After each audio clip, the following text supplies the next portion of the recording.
Hi, this is Meganadha. Welcome back. In this module, we talk about how do we debug Java code using Eclipse IDE.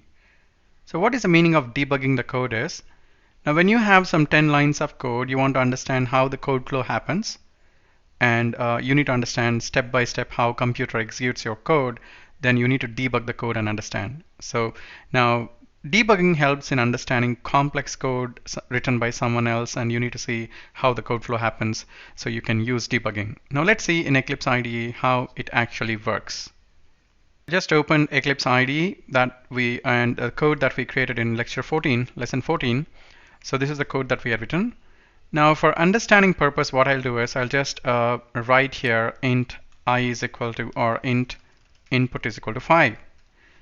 Now I'll just put all if conditions here just to understand the difference between what if we put all if conditions, and I'm writing here if input greater than or equal to 4. Now what happens is how the code flow happens. I said when I explained in lesson 14, I said that if you have multiple if conditions, it'll check for all these if conditions even if this first condition is satisfied. Now how to put a breakpoint is, now for debugging the code you have to put a breakpoint. So how to put a breakpoint is, in Eclipse IDE you'll be seeing this blue color vertical line here like this. So just double click on this wherever you want to put a breakpoint. So I just put double click here. Now you can see there is a blue dot, that's a breakpoint. Now how to debug the code is, now go to this run and you have to select here debug. Now I have to select this option, click on debug. Now it'll ask me, do you want to save this? Yes, click OK. And sometimes it might ask you, you want to change the perspective to debug perspective, click OK. Now you can see there the program execution stop here. It is just blinking there. Now what I have to do is, here you have an option called, see this, step over and step into. Now you can select F6 to go to line by line, and if you have a function where you want to go into the function, then you have to select F5. So in our case, I want to see line by line how code execution happens, so I have to press F6. So what I can do now is I'm holding my Fn function and press F6. Now in this case, see here the code flow came to checking for input. Is it 1? Because it's 5, so it's not 1. So now I'm pressing F6 now. It'll go and check the next condition, and it'll go and check the next condition. I'm keep on pressing F6. Now, so that's how the code flow. It's checking condition one by one by one. Now it again checks if it is greater than or equal to 5, and it gets satisfied, and it'll print the output. Now you can see here I'm getting the output as invalid because input is 5, which is greater than or equal to 4. It's invalid.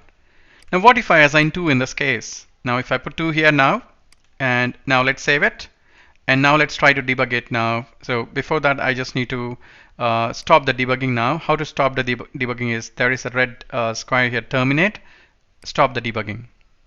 Now I just stopped the debugging now. Now I just assigned the value 2 here. Again, the breakpoint is still there. Now click on run, and here you can see debug once again. So click on this debug. Now again, it'll stop at the breakpoint. I kept here breakpoint, it'll stop there. Now what I have to press now is F6. Now I'm doing F6 now. Now first it's checking for input is equal to 1. It's not 1. Again it's checking 2. Yes, it went inside the condition. It'll print 2. And you can see there the output window. And again it's checking for 3. Even though it's already the condition is satisfied, again it's checking for 3. Again it's checking for 4. And that's how the program execution works. So if you write multiple if conditions every time, even though the previous condition is satisfied, it is still checking for 3, it's still checking for 4, so that's not good.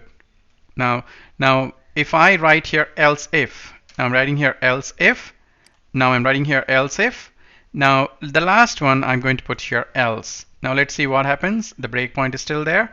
So we need to stop the debugging now. Let me terminate the debugging. I just clicked on the red dot here. Now I'll debug once again with if, else if, else if, and else. Let's try to understand. I have kept the breakpoint here. Now I just save it, Control S, and now again I have to go to run and click on this debug. Now the breakpoint will stop at line 10 because I have a breakpoint here. Now I'll press F6 now, Fn, F6. Now it's checking whether I value is 1. No, it's not 1. Again F6, it's checking for 2, else if yes, it is satisfied, it go inside. Now it won't check for the other conditions now. See, when I press F10, it automatically came outside the main method end. So that is the benefit when you write if, else if conditions, because if one condition is satisfied, it will not be checking other conditions. Directly it will go outside this, all these else if else conditions. So whenever you want to check related if else conditions, it's always better to write if else if else if else instead of writing 4 if conditions, because it will not be checking multiple times. So this way of understanding how the code flow happens is called debugging in Java. Now debugging helps you to understand and write better code because you'll understand how the code flow happens, right? Now once you're done with debugging and you want to remove the breakpoint, just double click on the breakpoint. That will remove the breakpoint. So now I double clicked on it, the breakpoint is gone. Now you can stop debugging, and we are done with the debugging session. Now if you want to run the code again, just click on this run here, run lesson, and you can see the output here directly we're getting. Okay, so I hope you've got some idea about debugging. So again, we'll talk about debugging once we complete functions part in Java. So I'll be teaching you how to go into the function. Now we just pressed F6 to go to line by line. If there is a function and you want to go into the function, you have to press F5 to go into the function, right? So we talk about that later. Okay, so I hope you're clear with debugging and understand how the code flow happens, and see you in the next module.